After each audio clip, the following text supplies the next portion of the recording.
Hello everyone. Surface waves are the waves propagating along the interface between two medias. One of the common example is ocean surface waves. I am sure that all of us have tried throwing a stone into the water and observing these type of ripples. So in this case, we can see that when these waves will be guided in between two medias like air and water, and they will be propagating, and their attenuation is happening through these medias like air and water. Likewise, we also have electromagnetic surface waves. These will also be occurring in between two different medias. We will be mainly concerned about electromagnetic surface wave during antenna designs, like when we are designing an array of antennas, we will say there may be surface wave affecting the working of another antenna. So here we are going to study about what are actually the surface waves and what types of surface waves are existing in electromagnetics.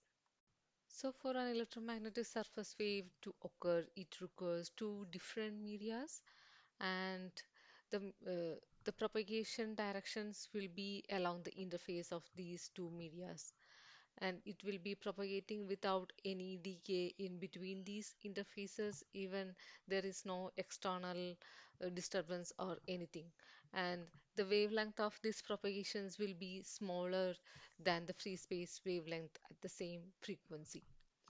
And when you consider the decay, so when these waves are moving away from these interfaces, there will be decay that will be in exponential terms.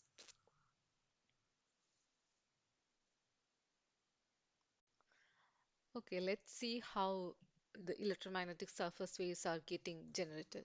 So to happen that it requires a metal dielectric interface, and when an oblique electromagnetic field is incident in between these metal dielectric interfaces, this electromagnetic field will excite the oscillation of the charges inside the metal. So the coupling of electromagnetic field and these collective oscillation of charges in the metal will result in a guided wave propagation in between these interfaces. And its property will be this decay will be happening perpendicular to the direction of propagation. So this is an example of a TM surface wave happening in between metal dielectric media. The collective oscillation of charges happening in the metal is known as the plasmon. So the surface waves in metal dielectric media is usually called as surface plasmon polariton. Let's see what type of surface wave is supported by dielectric metal interface. So here in this case, the direction of propagation is in x direction, and the plane of metal and dielectric phase is in along xz direction, and the plane of propagation, which is like consisting of the direction of propagation x and normal, that means y is along the xy direction. So, in any two dielectric medias, two types of surface waves can occur. So, one type is TM polarized or P polarized. In case of TM, as we know, the magnetic field has to be perpendicular to the plane of propagation. Here, in this case, we can see that this is the electric field component and it is parallel to the direction of propagation. And we have these magnetic field components, which is perpendicular to the plane of propagation, that is xy.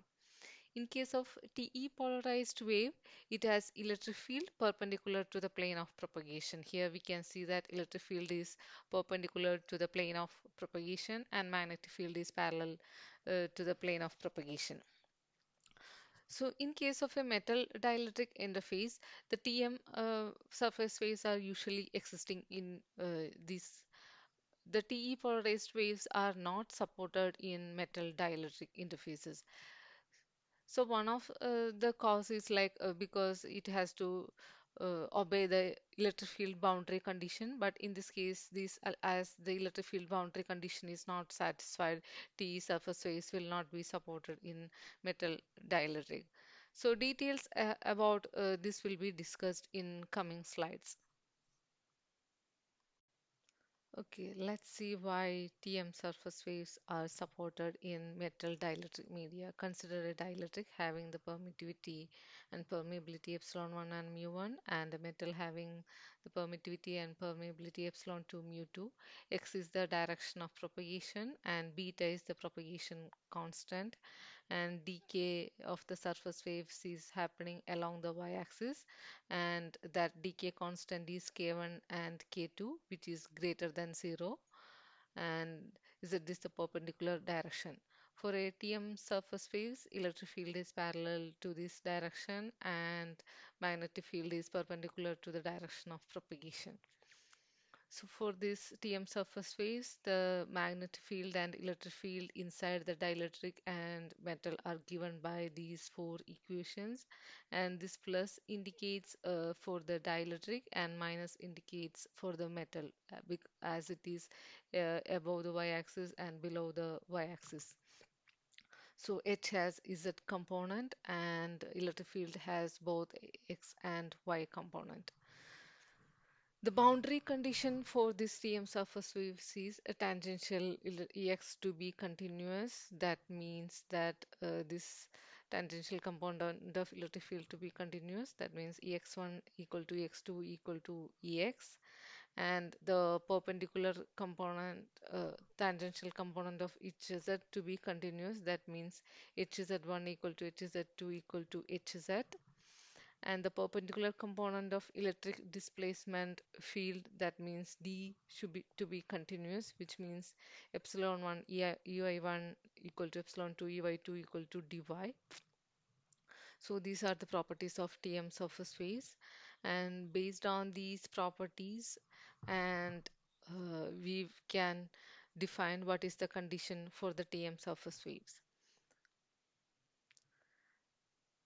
And in case of metal dielectric, the permittivity in both the medias are constant. There are no external charges. We can say del dot E equal to 0, and substituting del dot E equal to 0 for equation 2 and 4, we can define the equation as minus j beta Ex equal to k1 dy by epsilon 1, and it is equal to minus k2 dy by epsilon 2.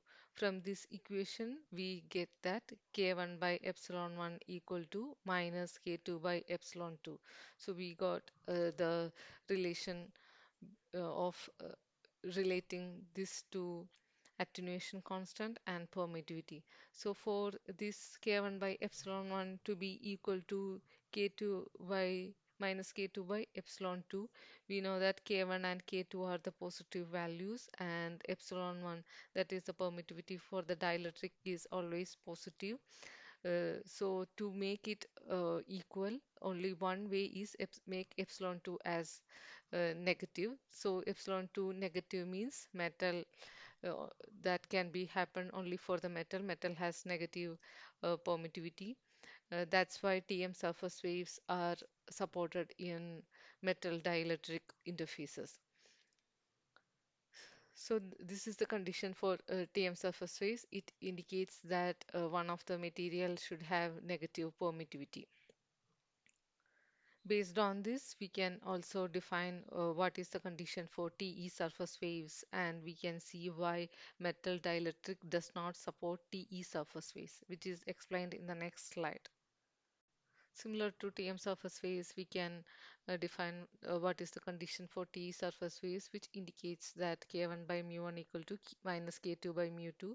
That means that the permeability of the second material to be negative to have the TE surface waves, and metal and dielectric doesn't obey this. So this means that TE surface waves are not supported in metal dielectric interfaces.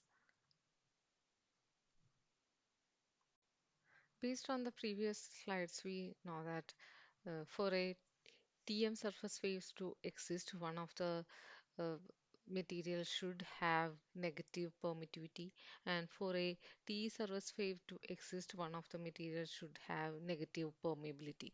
So in case of the metamaterial structures, these are artificially engineered structures which can exhibit both negative permittivity or negative permeability. So if the metamaterial has mu less than 0 compared to the adjacent medium, it can support the T surface waves, and if epsilon is less than 0 and the adjacent medium has epsilon greater than 0, TM surface waves can exist. So we usually use metamaterial structures to suppress the surface waves because we can artificially engineer these structures to suppress the surface wave in some of the bands. We can discuss further in coming videos. Thank you for listening.